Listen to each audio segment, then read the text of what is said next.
उद्धव से कहा था आप बाला साहेब की तरह पार्टी संभालो। शिवसेना में फूट रोकने के लिए राहुल शेवाले ने किए थे प्रयास। दक्षिण मध्य मुंबई लोकसभा सीट से 2 बार के सांसद राहुल शेवाले तीसरी बार भी मैदान में हैं। शिवसेना में 2 फाड़ होने के बाद ये पहला चुनाव है जब पुराने सहयोगी अनिल देसाई से उनका मुकाबला होगा।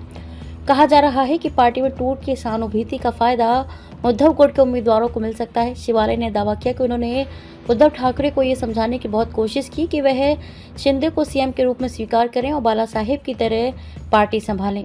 हालांकि उनकी जिद की वजह से ये नहीं हो सका। सोमवार को नव भारत टाइम्स ऑफिस में आए शिवाले ने मुंबई की डीपी धारावी के विकास से लेकर शहर के ज्वलंत मुद्दों पर बेबाकी से अपनी राय रखी। पेश है शिवाले से बातचीत के अंश। मुंबई के विकास के लिए डेवलपमेंट प्लान लागू होना बहुत ज़रूरी है, लेकिन क्या कारण है कि ये लागू नहीं हो सका। मुंबई के संपूर्ण विकास के लिए डीपी का 100% लागू होना बहुत ज़रूरी है, लेकिन केंद्र और राज्य में कांग्रेस सरकार होने के कारण बीएमसी डीपी को सही से लागू नहीं कर सकी। मुंबई में डिफेंस, रेलवे सहित केंद्र सरकार की काफ़ी ज़मीन है। जमीन अधिग्रहण महत्वपूर्ण मुद्दा है। डेवलपमेंट प्लान को लागू करने के लिए 14 लाख करोड़ रुपए की जरूरत होती है। मैंने प्रधानमंत्री कार्यालय से इस बारे में निवेदन किया है ताकि डीपी को बीएमसी, राज्य और केंद्र सरकार के सहयोग से लागू किया जा सके। इससे मुंबईकरों को कई सुविधाएं मिल सकेंगी। केंद्र और राज्य में जब एनडीए और महायुति की सरकार आई तो मुंबई के विकास पर जोर दिया गया। इसी का नतीजा है कि अटल सेतु, कोस्टल रोड और मेट्रो का प्रोजेक्ट पर अमल हो सका है। शिवसेना टूटने से पहले और बाद में भी हमने उद्धव ठाकरे को समझाने की बहुत कोशिश की।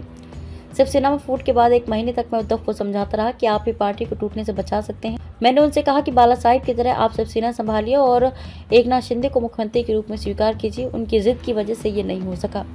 जब उद्धव ने राज्य में महाविकास अघाड़ी के साथ गठबंधन किया था तब मैंने कहा था कि हमें अघाड़ी में नहीं शामिल होना चाहिए। सांसद, विधायक और कार्यकर्ताओं को उद्धव समय नहीं देते थे। इस बात में कितनी सच्चाई है। पार्टी प्रमुख होने के चलते उनका सम्मान था, लेकिन जब मुख्यमंत्री काल के दौरान हम मिलने जाते थे तब हमसे कोविड टेस्ट कराने के लिए कहा जाता था।